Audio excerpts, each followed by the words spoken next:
欢迎来到月下传说馆，我是你的讲述人。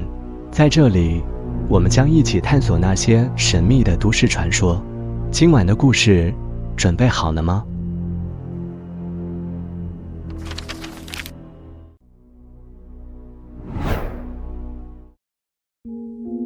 你有没有注意到，每当新年的钟声响起，总是缺了一声？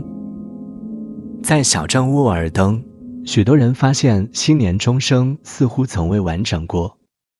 12点的钟声响起，却总是止步于11。这种现象已经持续了几十年，但背后的真相却从未被揭开。沃尔登镇是一个历史悠久的地方，其钟楼已有200多年历史。这座钟楼是镇上最具标志性的建筑。每年新年，镇民都会聚集在钟楼前，聆听倒数的钟声。然而，谁也说不清从什么时候开始，这倒数的钟声总是少了一声。镇上老人说，钟声少了一声是为了留给逝者，但没人知道逝者指的是谁。早些年，有人试图修复钟楼，认为钟声少了一声是机械故障导致的。但每次修复后，新年的钟声仍然会在第11声后戛然而止。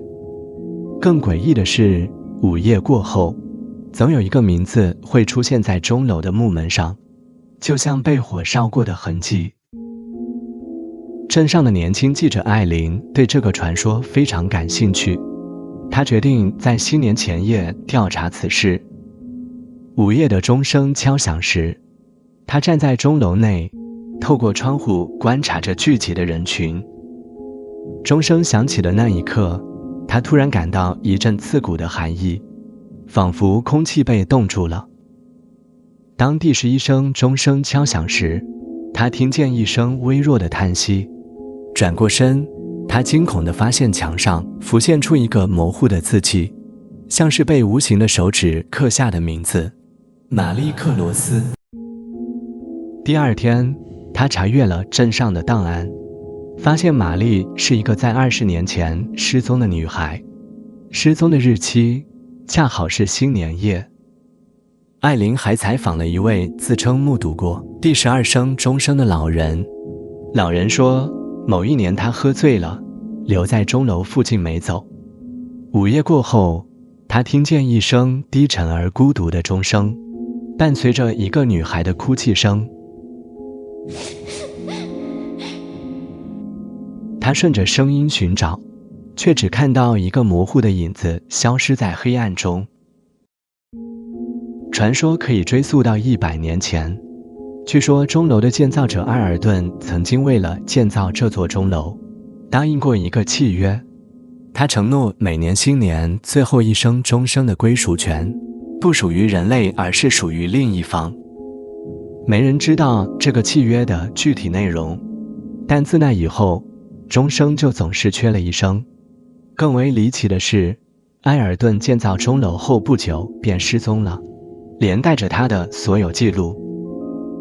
镇上的老人们认为，埃尔顿在钟楼内被带走了，而新年的最后一声钟声就是召唤灵魂的通道。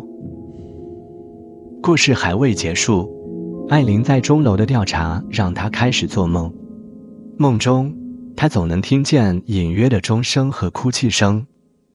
有人在梦里低语：12点的钟声是给亡者的出口。随着新年临近，她越来越感到不安。那晚，她抱着录音机再次进入钟楼，准备记录下最后的秘密。午夜钟声再次响起，当第11声落下时，录音机突然失灵，而他的眼前浮现出一个熟悉的影子。第二天，艾琳失踪了，钟楼的木门上多了一个新名字：艾琳·布莱克。传说从此更加深入人心。每年新年的钟声仍然缺少一声，而那一声似乎永远敲在了一个无人可知的地方。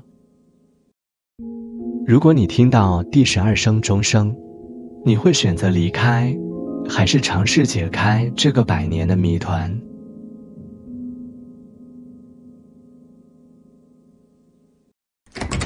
今天的传说就到这里。如果你喜欢这些故事，别忘了点赞订阅。下次再见，月下继续相伴。